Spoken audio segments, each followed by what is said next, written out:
What does it take to be a successful entrepreneur? A dangerous amount of coffee and a ton of grit. My name is Jason Tracy, and every week I interview business leaders to share their stories, life lessons, failures, and advice with you. Welcome to Coffee and Grit. What is up to all the difference makers out there? We are back in the saddle again, back in the studio, downtown Brighton here at Speakeasy Podcast Studios with my homeboy Grant in the studio, spinning the records, as some would say. Oh, it is awesome to be back. So last we picked up, I recorded a 3-banger right in a row just so I could go on vacation. And I'm telling you what, I would highly recommend as an entrepreneur, find a way, no matter how long it is. I got to take an 11-day getaway, and 7 of those days was without any internet whatsoever. And I could not recommend that strong enough. Like, just the concentrated time with family. Like, you know, it's so funny how many times I picked up my phone because you're just used to doing it, especially creating all the content and putting it out there, and just how much you get buried in work, and just picking up my phone and looking at it and realizing, oh yeah, I can't do anything with this except for take some pictures and then look back through my pictures that I took, you know? So it was amazing, but just how refreshing it was getting off. And it was like one of those things that I didn't feel exhausted by my vacation. I loved every minute of it. I especially loved that the sun shined every single day, and it was like that 75 to 82 where it's just perfect weather. So it was so amazing. But by that 11th day, when we got back in town, I was ready to get back. I was ready to get back in the saddle. I was ready to get back in the studio. I was ready to get back doing my work because it wasn't, I guess, just filled with all these things. And I'm telling you what, I also highly recommend going on a cruise, as I keep banging my ring against the table. I highly recommend going on a cruise because it's like a sampler platter. And for me, driving all these different places and always the conversation, I don't know if this is a conversation for you at home, but what are we going to eat tonight? All that stuff is taken away from you. You don't have to make any decision other than like there's a menu placed in front of you and you decide what you want to eat, and you don't have to worry about where you're driving and where you're going. So as an entrepreneur, treat yourself and do that. So we have a phenomenal episode, and it's amazing how things kind of work out. I had a guest that had to reschedule last minute, had a lot of things come up and had to take care of them. And so it is very hard to find somebody to do last minute, because I'm interviewing difference makers, people that are the movers and the shakers. And so it's very hard last minute to find somebody to come in. And it just so happened that I had an appointment scheduled to meet our guest today at 4:00. It had been recommended by a friend and somebody that I did a lot of work with, mutual work with. Shout out Heather McClone. We need to get you on this show when you get back from Hawaii. So you know, I got connected to Belinda, and I'm like, wait a minute, there's maybe an opportunity here. Maybe she can move up her time a couple hours and get in the studio, and we can make an opportunity happen. And that's what's happened. And so sometimes those are the best opportunities, is the ones you don't know. You didn't see it coming. So without further ado, I'm so excited to have Belinda in the studio. She has been in business since 1995. So there's a lot there to be able to pick her brain. And then she also has a podcast. She's had a podcast for quite some time called Working From My Happy Place.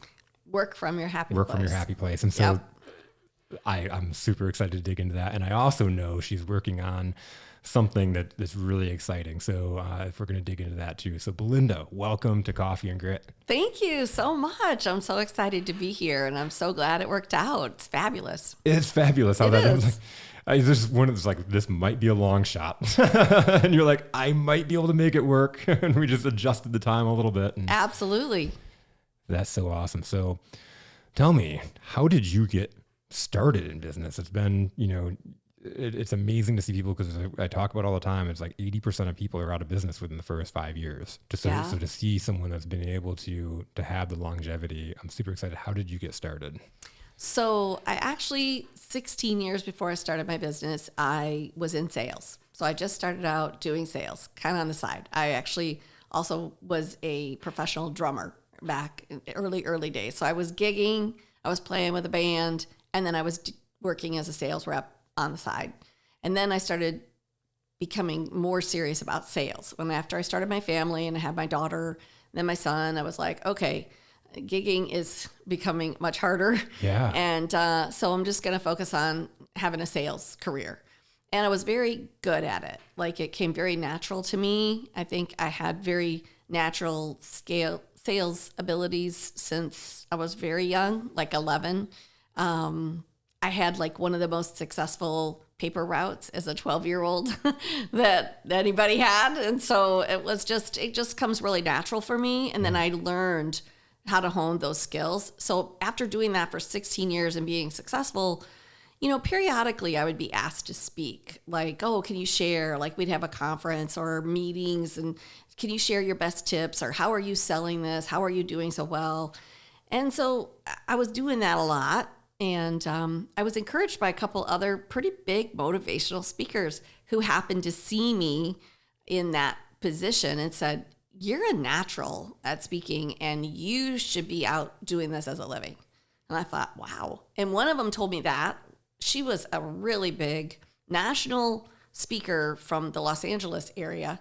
And then like 6 months later, I had this woman from Disney Corporation tell me the exact same thing. So I was like, okay, you know what? Let's do it. And I sort of started planning. I spent about 8 months thinking about, okay, let's create a program. What would I speak on? Like, let's lay it out. Let's create a sales strategy.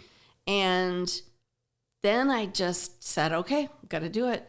And left my job. And I thought, okay, let's make a pros and cons list, which I highly recommend to everyone if you're thinking about that. And I wrote out all the pros of going and having my own business, and then all the cons. And then if you can live with the absolute, what's the worst that can happen is I fail. Yeah. And what would I do then? Well, I'll go get another sales job. Like Right. I'm really good at it. So I thought I can live with that. If you can live with the absolute worst thing, then you should give it a try, And so I did, and started out and was just very consistent with everything that I did. And really within 6 months, we had a tremendous success. And what's really interesting is I was told by a lot of speakers at that time, you've got about a 7-year run. And then people sort of move on. You're like, they go to somebody else. And honestly, I would say that I had a 25-year, very successful run. And COVID really changed everything. And I had an entire year's worth of speaking engagements when that happened. And it really has not come back fully. Mm-hmm. And so I've had to become very creative in what to do now. But I'm happy to talk about those 25 years, like how I got started or some of those things that I did. But the biggest thing was I truly said, okay, this is what I'm going to do. And then you have to go in 100%. And you have to really believe in what you're doing. And I did. I went in and I said, I'm going to make this happen. And I set a big goal, but then I set small individual goals and as to what I wanted to do each month and how I wanted to see that grow. And so there's a lot to unwrap there and as to what I think makes an entrepreneur successful, but that was kind of how it all started. Yeah. There's so much to unpack in that. And that, for one, going back at the beginning, and you talked about being kind of that sales natural. What do you think are your gifts that make you that sales natural? So I think number one of being really good in sales is being a good listener. Mm-hmm. I think you have to really want to listen and hear what the person's telling you.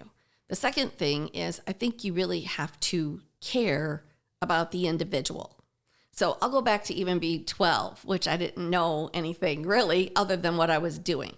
And so I decided that I was going to increase my route. So you're given a route and I was going to increase it. So for me, I thought, how could I make the most money was to make the tips, right? Yeah. So how do you make the most tips is you do a really good job.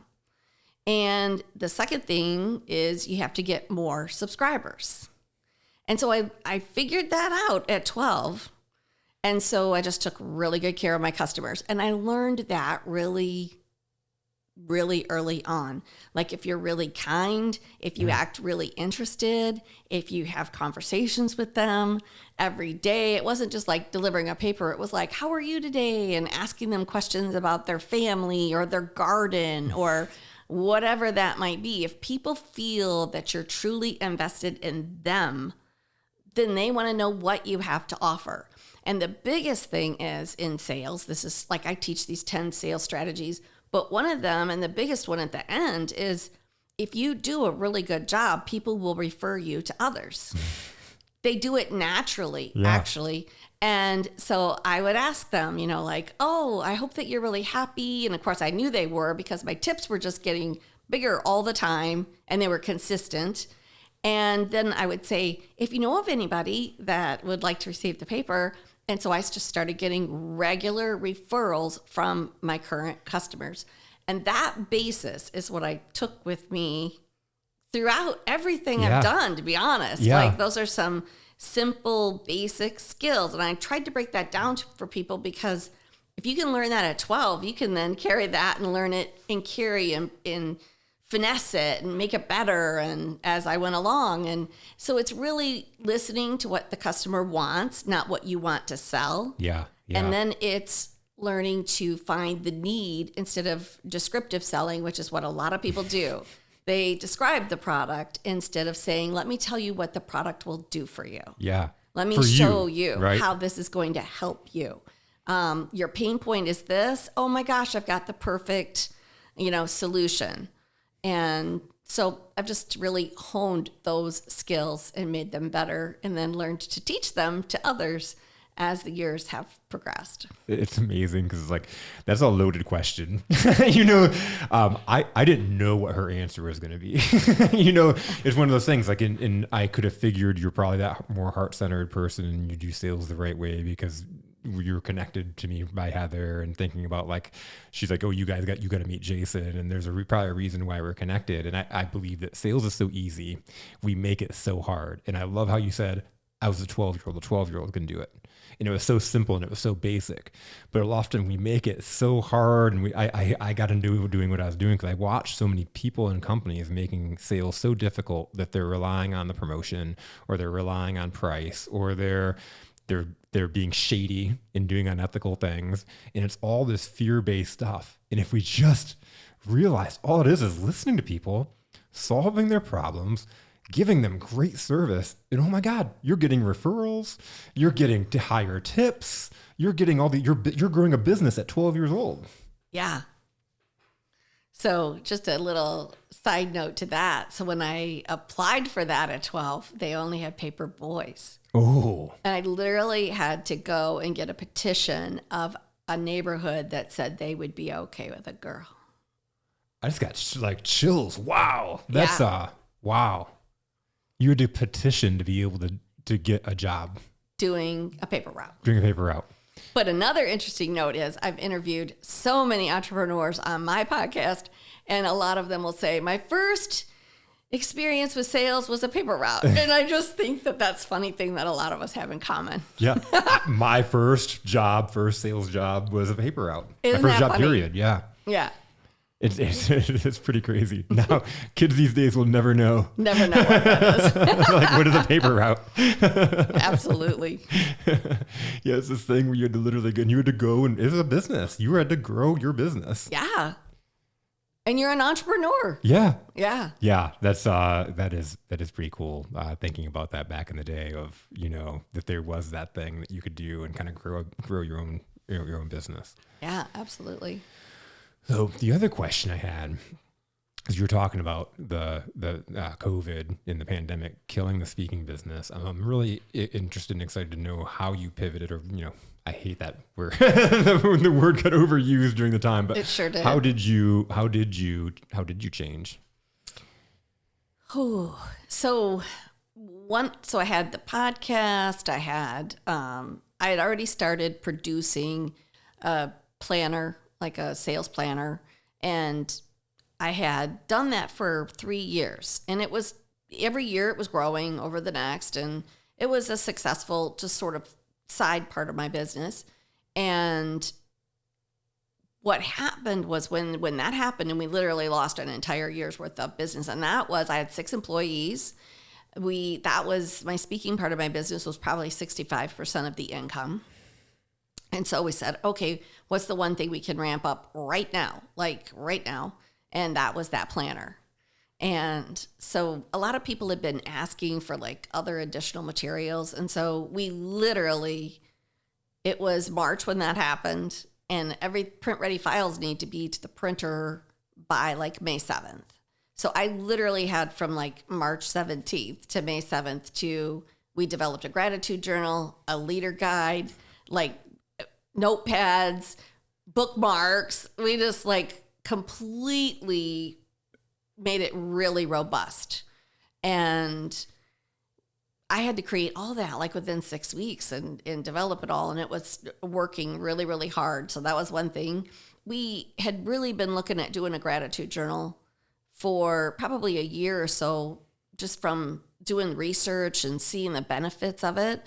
And I actually literally was so like freaked out about my business that I had to get that gratitude journal out and just use it every day. Like focus on what you do have right now. Quit focusing on what you don't have. Yeah. Focus on what's good right now, not on what's bad. And so I literally did that every day to keep my head in a good space while I was sort of creating those other things. And it literally, it took off, and we made almost the same amount of sales as I would have made in my speaking business. Not quite the same, but wow, our sales for the year were almost the same. What we retained wasn't the same because the cost factors were higher, but I was able to keep all my team, and we were able to keep moving and growing. So it wasn't easy. I make that sound like a lot easier than it was, and it was scary. Yeah. But we worked hard. That was the thing, is I worked harder that year than I had in a long, long time. Yeah. Just being creative and being busy. I started doing all these free trainings for people over Zoom about the planner and how to use it. So I got really creative there. I offered to do like one free training for different sales teams. Yeah. And then at the end, I said, as long as I can pitch the planner at the end, I will do a free training for you. And so we really grew our planner business by not quite double, but almost. Wow. Yeah. That's so cool. And I, like as a creator, I can verify that is not easy. You talked about like creating all that stuff in this small window of time. While you're worried and scared to death, and we're on lockdown, and you don't even know what the world is coming to. Seriously, it was the hardest time to be creative. Yeah. Well, and then the other thing that's really hard to do is it's so easy to have gratitude in times of comfort. It's even harder to have that gratitude and stay focused on when you're worried, when you're scared, when you have kind of a lack or a scarcity going on. And it's really cool to hear you practice what you were preaching. Yeah. And that's probably why you had the success that you had. It really was. Like, there's so many benefits to gratitude journals.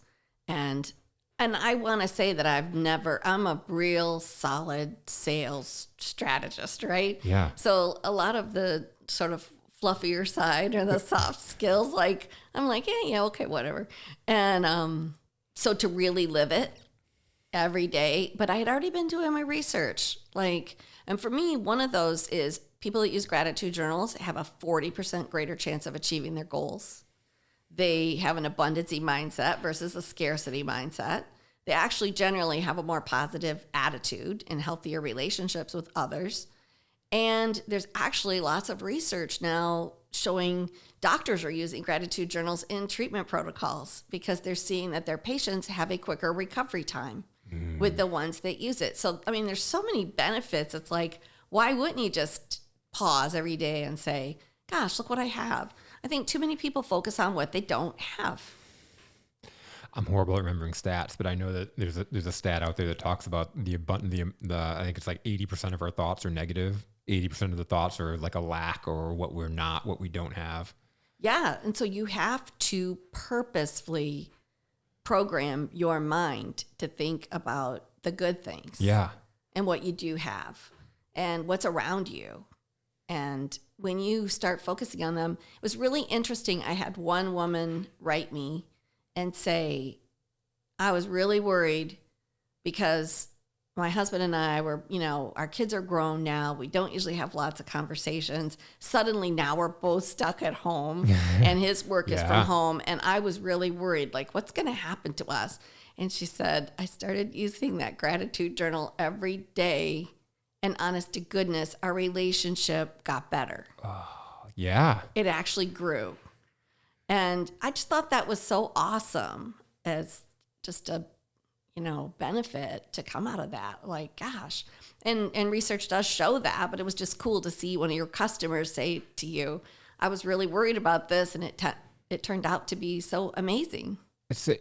Well, and again, so I'm really big into like the reticular activating system and like tuning in, tuning your tuning fork. And if you think about it, you have a couple of options as you're stuck in the house with your spouse, like a Dr. Seuss book, right?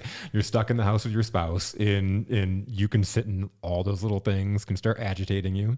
Yep. And you can start thinking about like, why didn't he put that dish away? Why didn't he do this? Like, I hate it when he makes that sound. And you start piling those things up. By day 5, you're ready to kill this person. Correct. Versus having the gratitude of like, you know what? I love it when he does this. The piling up and saying the things that you like or appreciate about that person, it makes you start focusing on those things and focusing less on all the things that like bug the crap out of you. Absolutely. It's interesting. Isn't that interesting? It is so interesting. And our minds go out and get more of what we're putting out there and focusing on. Yes. Yeah, so true. It's a cool cycle, but that's I can see why the gratitude book is. I'm selling myself. I'm getting excited. Absolutely. And we're about to make a big change with it again. So we're in the throes right now because it's that time where I have to have everything to them by like May 7th. And we are increasing the gratitude journal. We're changing our planner up a little bit more. And we're changing the name of it. It's actually going to be the Everyday Entrepreneur Planner.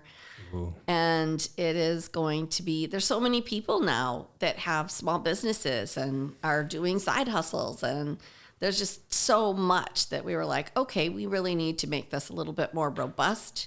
I'm really big on, and I know lots of entrepreneurs, they know they should do it, but they don't. But I'm really big on getting feedback from your customers. Mm-hmm. So I love customer care, and I love doing focus groups and surveys, and sometimes I'll give them free product if they'll be on an advisory board or, give me ideas. And I can pull that together pretty quickly and then hear from people like, what do you really want? What would be helpful for you? What don't you really care about? Like, does it really matter if it takes up space or it doesn't? And then you're able to create a product that really does serve the majority of the people well. How do you get through because there's sometimes where like where you're creating stuff where it's like you can really, this is your baby, and then somebody is like, I don't like that. How do you wade through that? So probably in the beginning you're more sensitive, right? Yeah. But you have to learn to take everything with a grain of salt, they say, right? So I remember one of the first speaking engagements that I did professionally. So it was probably like my fifth or sixth. And it was to about 250 people. And so it wasn't huge, but it was a good crowd. Yeah. And everybody was just up on their feet. They were laughing. Standing ovation. People were coming up to me after saying, oh my gosh, this was the best ever. And so I was on a pretty good high, right? I'm feeling really good. And I'm at the hotel and I'm checking out and I'm getting ready to go get my flight. And this woman walked up to me and said, you were really good, but, your voice is just really shrill, and it was making my hearing aids go off. And so I said, oh, I'm so sorry about that. And I walked out with my suitcase, and those immediate gut-wrenching feelings are, that's all she could have to say about it. I spoke for 4 hours, and that's all she's got. And but I got on the plane, thought about it. I said, okay, is it? What could I do to make that better? And I literally came home and worked with a voice coach on speaking more from my diaphragm like a singer than from my throat. And I think that little comment, as kind of rude as it was, she could have been kinder about it. Yeah. I could have said blah, blah, blah and just blew it off. Or I can say, oh, where's the grain of truth in there? And I think when anyone tells you a complaint, you don't have to take the whole complaint. Yeah. And you don't have to take it so personally. But you can say, where's the grain of truth in there? Is there one? Probably. Let me look at that. And I know with the planner, people don't understand manufacturing. I sure didn't. Yeah. I had never been in manufacturing before. And things aren't just easy. And there's some of them are way more costly than others. And believe it or not, adding a pocket was super expensive. And everybody kept going, we should add a pocket. So you're like, can't you live without a pocket? So, but we finally were able to get there.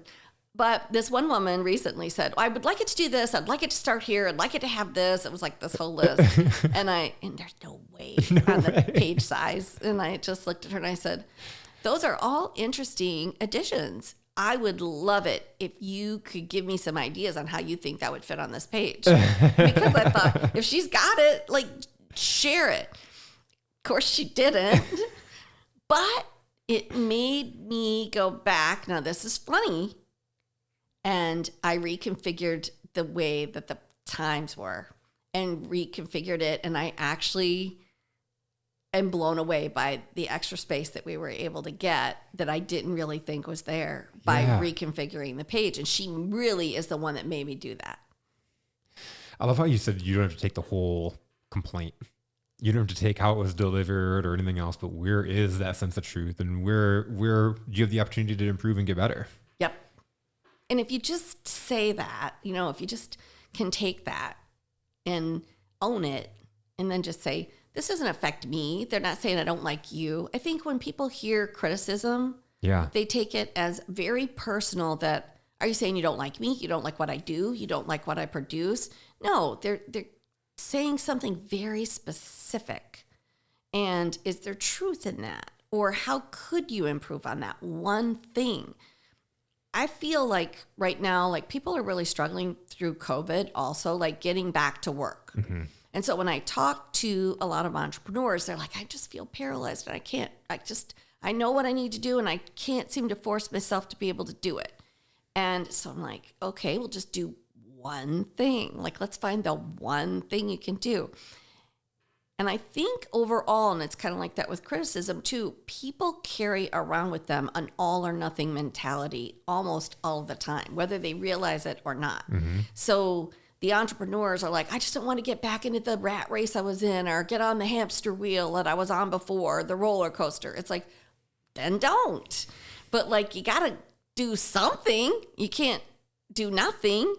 And so it is a real all or nothing. I don't want to go back in all at 100% or the way I was before, but yet I'm doing nothing.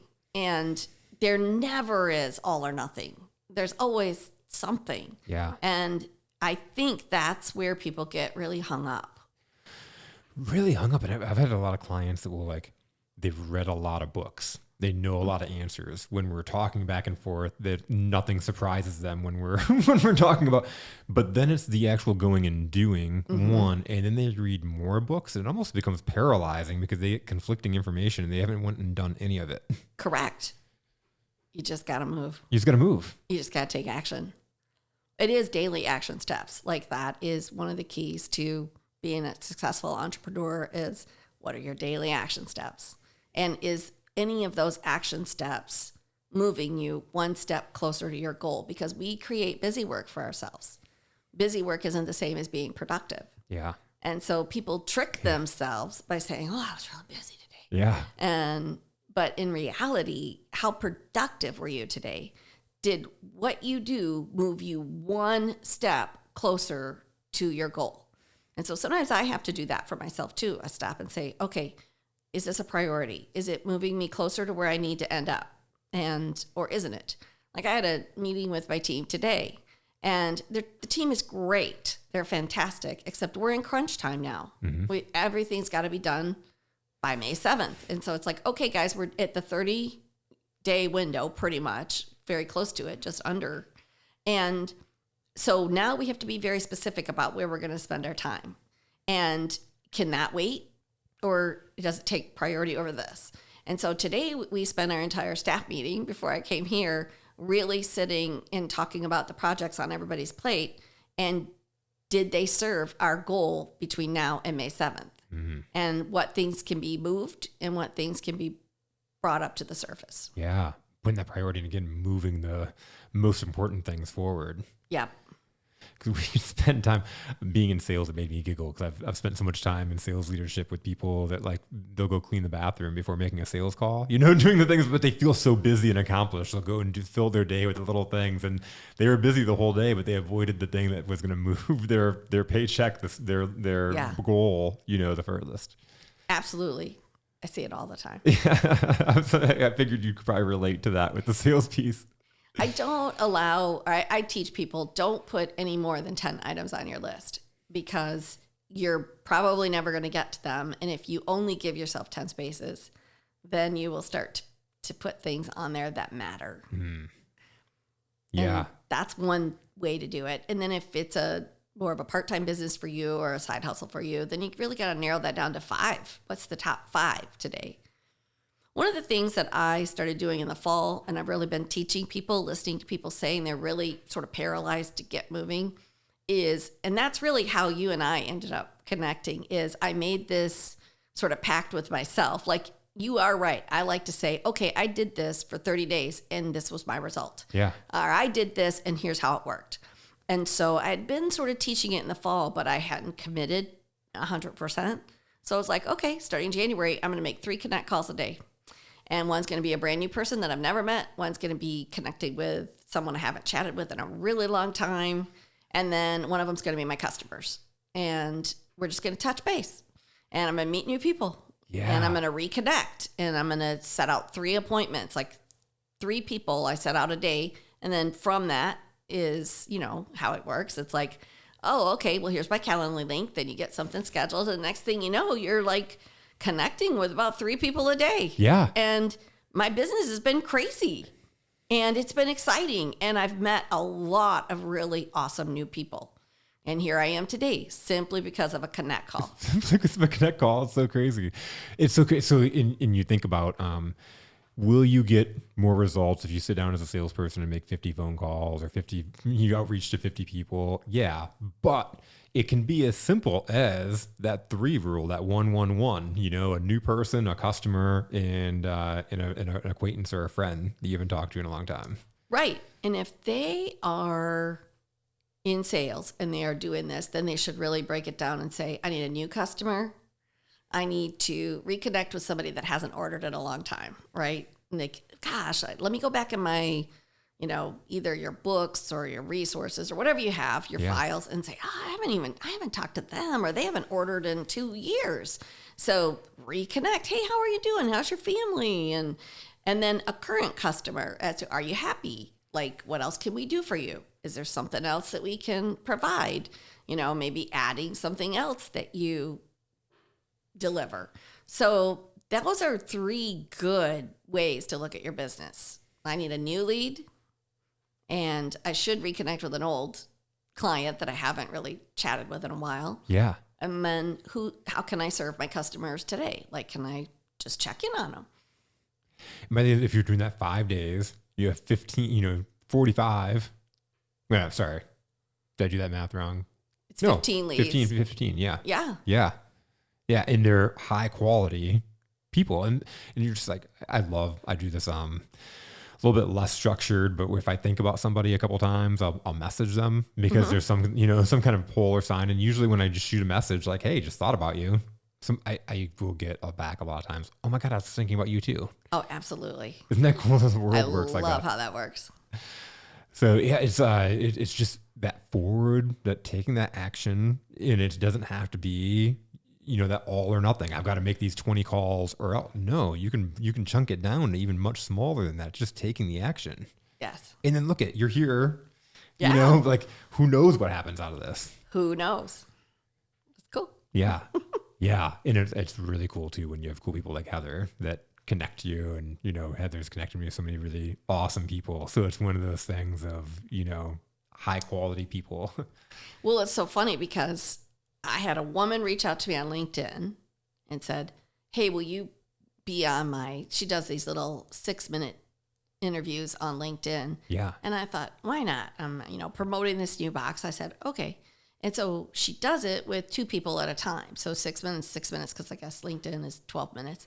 And so we did this interview. And so then the woman said, oh, I've got a perfect woman for you that you need to meet. And so she connected me to Heather. And then when Heather responded, when I reached out and said, oh, so-and-so said we should connect, Pam, she's like, we actually met almost 20 years ago. Wow. And so that would be like reconnecting with somebody that you haven't really seen in a long time, of which wasn't even on my radar. Yeah. But it's just so funny how that came like full circle and was so cool. I love tracing back relationships and how we're connected, because it's true, especially I looked at LinkedIn and, you're connected with a lot of people. So I don't know how many people you know personally, but it's like looking at all these people and we're connected to so many really awesome mutual people. It's like, how many times have our world's path crossed? Probably more than what we even realize, right? Yeah, you're in Pinckney. You're in you're just a few minutes away from me. Yeah, absolutely. It's fun. It's fun. It's fun when you put yourself out there and you open up to the possibilities. I always tell people, trace back a sales that you have, like a sale. And where did that sale come from? Yes. And then where did that come from? And if you trace that back, sometimes it's like, wow, this is connected to 260 people. And then you realize the power of just one new lead. Yep. One new lead could lead you to 260 new sales. And I think people in their desperation mode just feel like, oh my gosh, I don't have anybody, or I don't have anything, or I don't have enough. And it's that power of one that can change everything. It really, really is. And I started my business 5 years ago, and the people that I'm all, except for I had my wife and my brother and my son on. So I've had this year the 105th guest. So those 3 people that I knew before, every single other person I didn't know before, that all the people that I spend my time around the most, other than my immediate family, I didn't know 5 years ago. But what happens is when you meet people like the Heathers, and I have these core people that have kept introducing me to more and more people. Steve Ziskowski, I know you're listening somewhere, and so I love shouting you out in every episode. But all these people that have connected me to more and more people, and all of a sudden, you have a bunch of difference makers in your life. Yep. Connect me to people like you. So you mentioned the box, and I've been so curious over here as like the box has been in my peripheral. Tell me about your subscription services and the box and what you're doing now. So we've had the show now for 6.5 years, and it's work from your happy place. And so I always ask our guest, what does working from your happy place mean to you? And it's really interesting. I've learned a lot from that question and what people say. Yeah. And so I know that people want to be happy at work. They want to love what they do, but you also need to be like, you need to sort of have self-care. And so then I was thinking, okay, what's another way that I can really create a community around the podcast? Because I think that a lot of people want to follow through, and they're like, I need more than just listening and being inspired by this one episode. So we decided to do a membership/subscription box. So I'd always kind of wanted to do a subscription box, but then I wasn't like sure, like, okay, well, what would the theme be? And because some people do all like personal care, mindfulness, or cat treats or dog treats. So there's all kinds of different things, yoga. I mean, like there's really a ton of different stuff. And so I'd done quite a bit of research on subscription boxes and loved the thought of that idea. And so then I was like, okay, like I've been teaching, like you want to surround yourself to stay positive, like surround your place with joy, do things that make you happy when you're at work. And so we decided to do the box called My Happy Place. And it would be like things for your office, things for your home, things, there's treats, there's teas, there's coffees, like things that would make you happy at both work and home. But then I'm like, okay, I don't want to do that every month because people get tired every month. So we'll do it quarterly. But on the off months, because we're going to have a book in there. So it'll be like, okay, people like the book, but they really want to do a book club with it. Ooh. They want to talk about the book. And what people really want to do is meet the author. So we've already connected with several authors that have said, sure, like we'll come on and meet people and do Q&A time. And we'll like pull the book apart and say, this is the big takeaways. So I'm really excited about that. And then they'll also get to be in different communities within the community. So if they sell hard products or if they're a digital marketer or if they have a brick and mortar, it's like, which community can you learn from our community as a whole? So there'll be subdivided that. And we've got a really cool product, which a lot of people don't have. And that is we have an interactive journal. So people can journal every day. You just click the button, they can journal, and then they have their choice. They can share it with just themselves so they can see their progress, or they can share it with one of the coaches on our team. Wow. And then we respond to that. Or they can share it with the whole community if they're looking for feedback. Like, here's a challenge I'm having. You know, does anybody have any thoughts or has anybody experienced something similar to that? So it's an interactive journal and you get to choose every day who you want to share that with. Wow. I know. Like, I'm so excited about it that I just can't even hardly stand it. I'm getting really excited. And so, because this is launching in May, so I'm getting like pretty fired up because it's next month. This is so unique. I haven't heard anything like this with the interactive journal and where you can share it with the community. And yeah. And every day you get to choose. Like, I'll just share this with myself. I want to keep track of what I'm thinking. Maybe it's something really personal. And then maybe you want your coach to weigh in to say, you know, have you thought about this, or look a little bit deeper, or whatever the case is. And there's two of us in there coaching. So the lady who's assisting me with this is, her name is Robin, and I've worked with her now for 4 years, and she's a confidence coach. And so she's actually got training in coaching, where I'm really a business coach.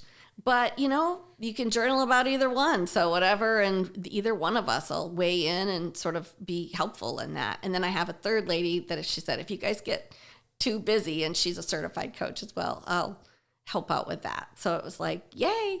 And so I'm super excited about that.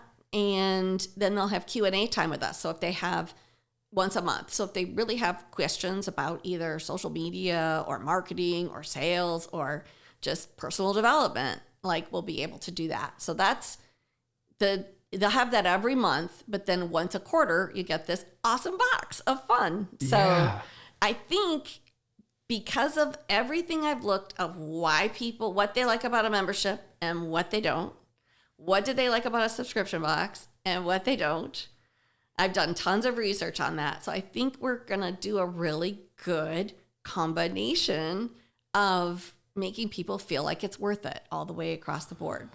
That's amazing. What kind of, are you attracting a lot of solopreneurs? Is it kind of all over?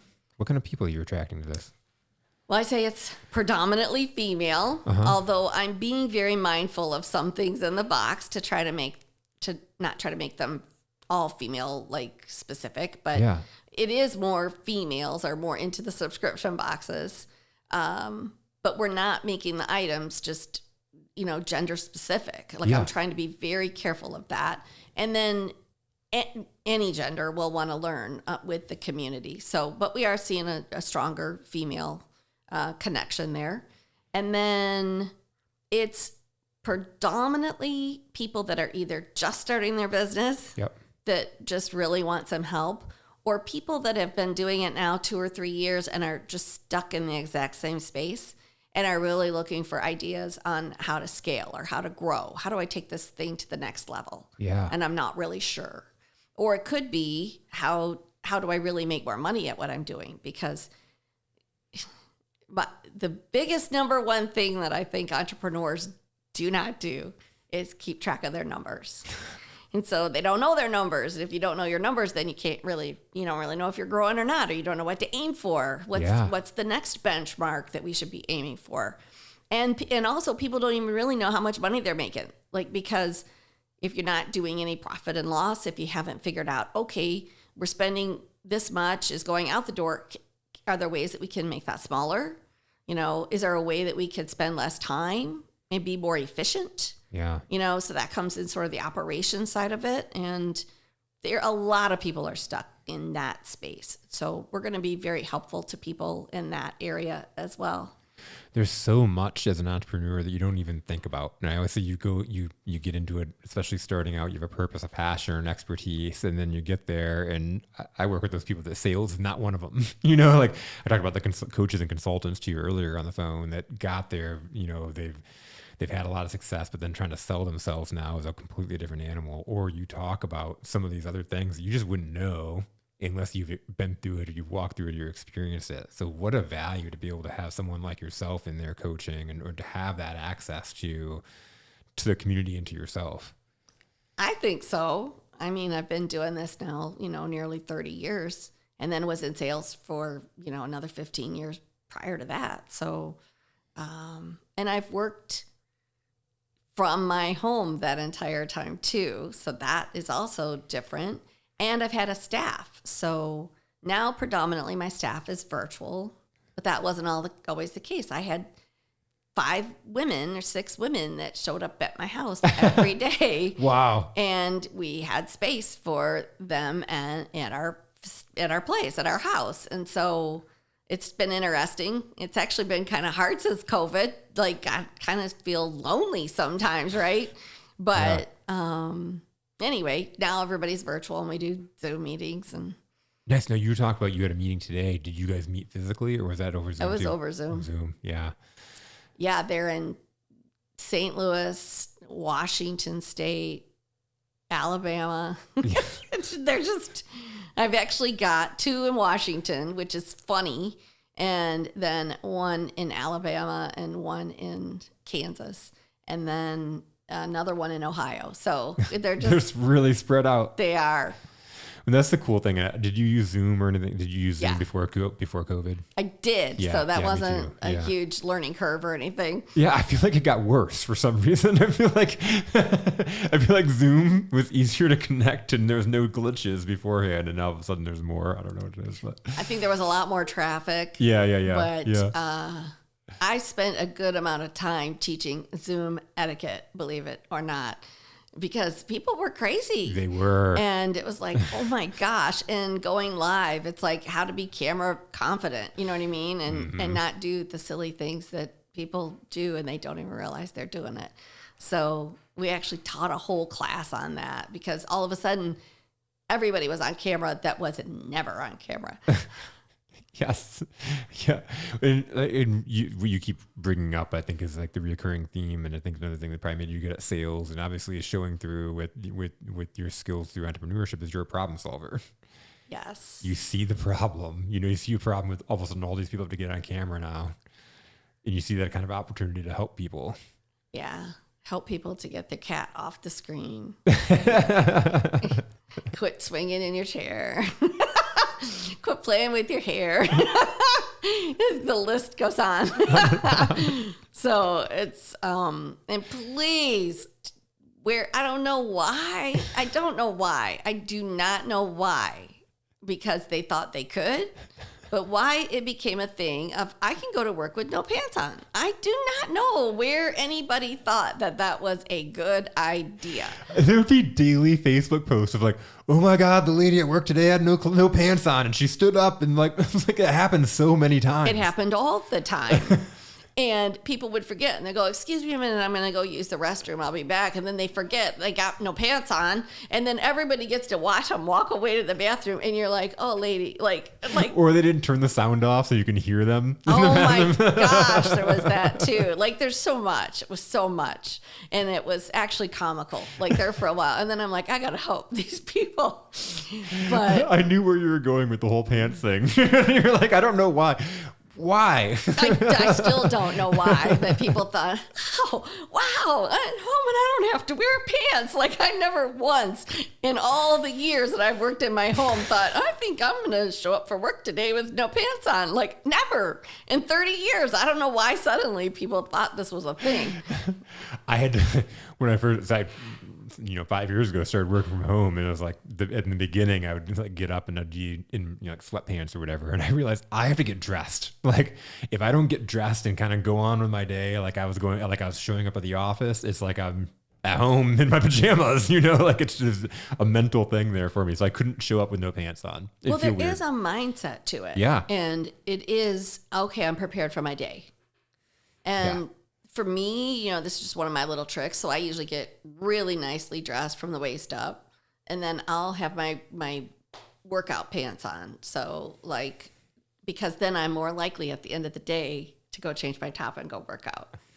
And so that's just a trick for me. But of course, some days I don't. I wear other things. But for the most part, it's like, okay, this will help me to transition at the end of the day and not talk myself out of it. Yeah. And so that's just one of my little hacks. But other than that, we need our hacks in order to do those things. We do to just sort of get through life. But the one thing that I had to change immediately was I just had a regular office, and we would do Zoom in there just once in a blue moon.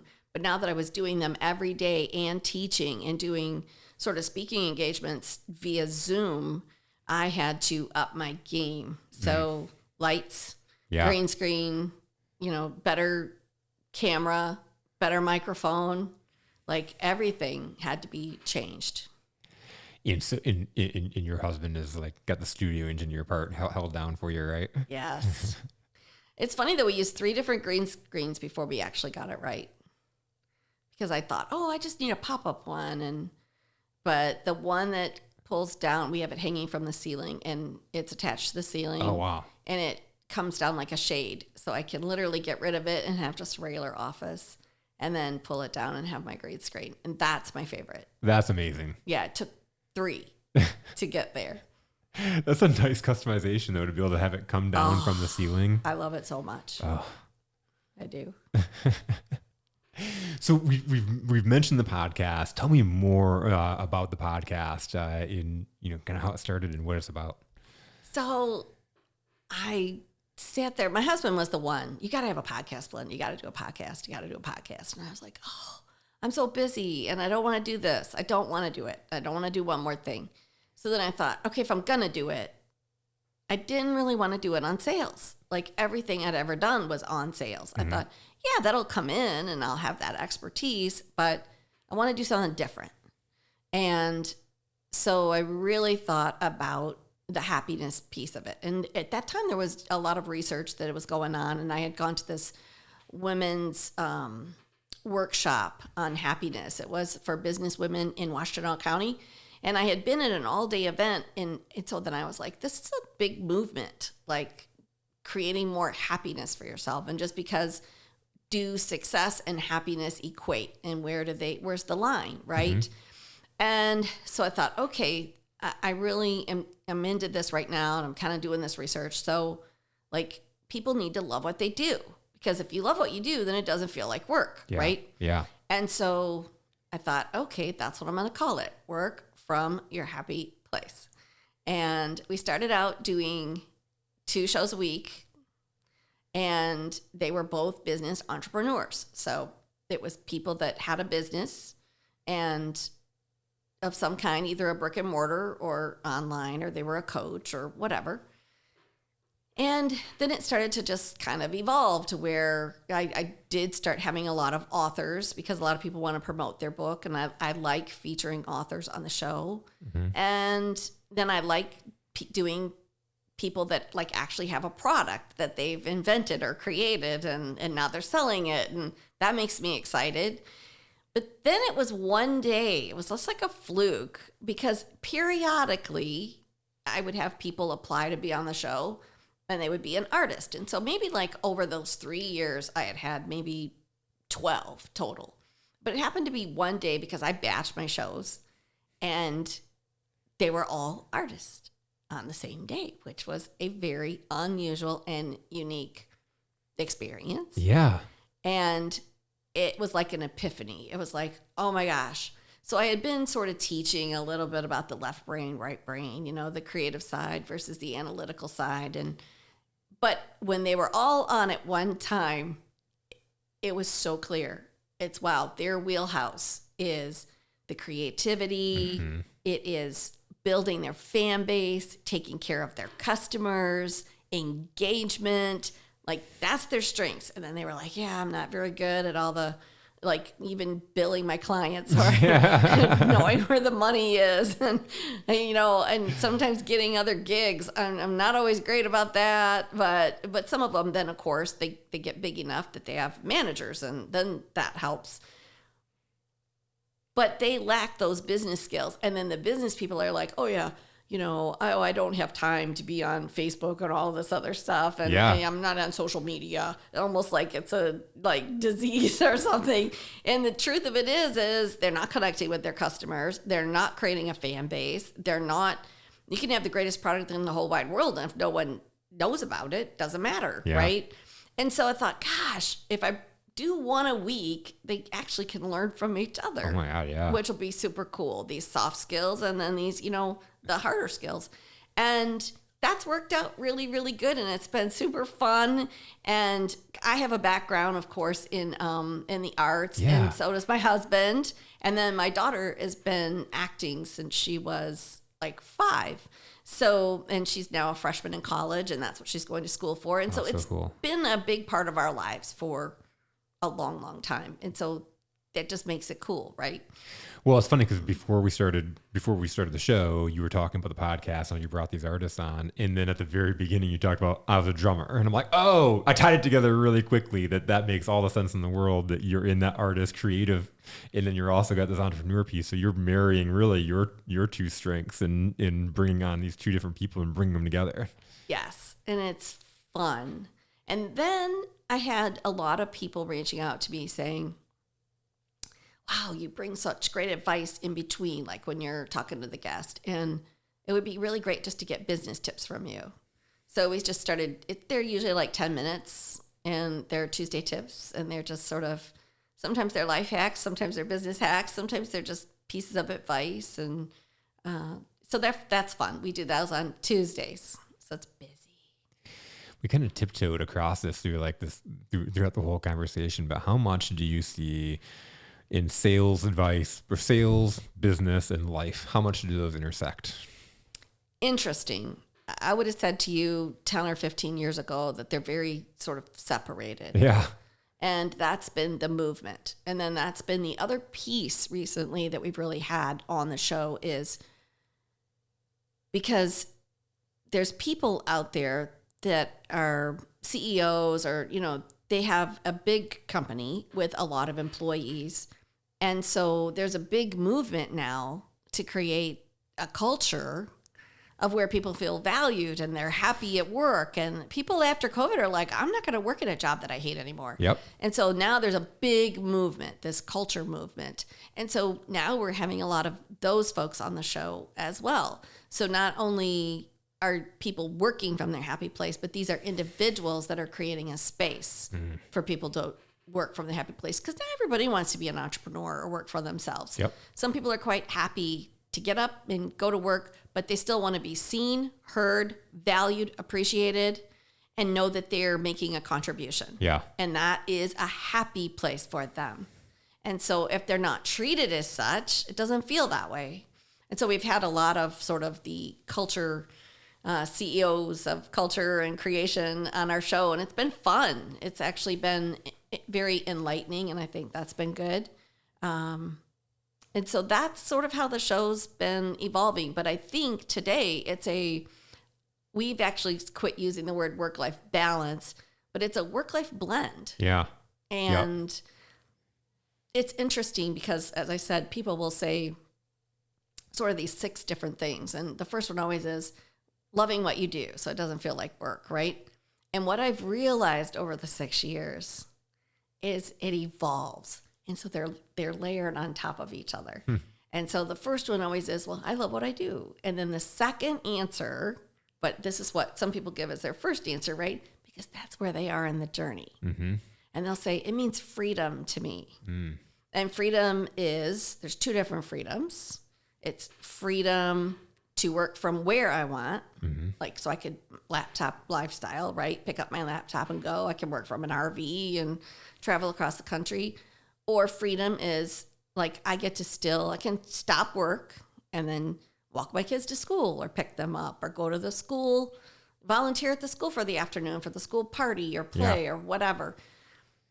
And then it starts moving into their happy place is when they're serving others, when they're making an impact. Yeah. And I do think that's the journey, right? Like at the beginning, you just want to love what you do. Then it becomes freedom. Then it's kind of like I'm making a difference, and then it becomes I make an impact in society. And it's really interesting. And on those early ones, it's the thing that everybody says they want is the freedom to work from where they want. Yeah.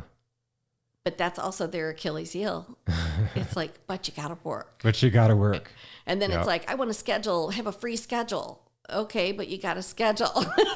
You have to schedule your appointments. You have to schedule sales calls. You have to schedule meetings. Like you still have to schedule. Yes. So I always think it's funny because the very thing that they say that they like about the freedom is the very thing they struggle with.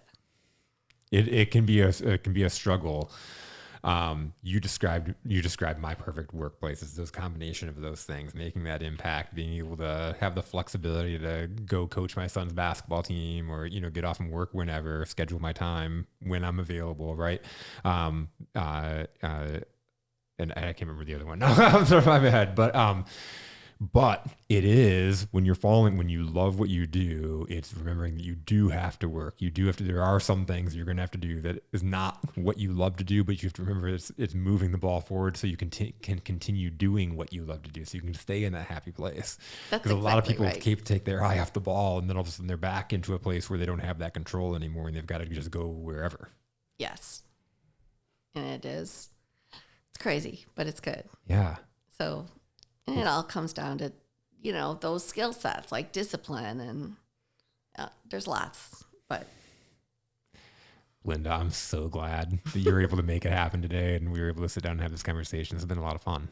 It has been so fun. Thank you so much. Thank you. So for everybody listening in, we'll have Belinda's information and information about the Happy Place and where you can get your box and subscription from in the show notes. We're looking forward to another episode next week. Good. Yeah. Right now they can just go to workfromyourhappyplace.com/free to get a free gift. And that's like the 5 core principles that contribute to overall happiness. And then they can do same thing, workfromyourhappyplace.com/VIP and just get on our list because we actually haven't opened up the sales page yet. I'm hoping that's going to be by the 21st of this month. And then we should be rocking and rolling by mid-May. So super awesome. Belinda, thanks again for coming out and sharing with us. Thank you. Absolutely.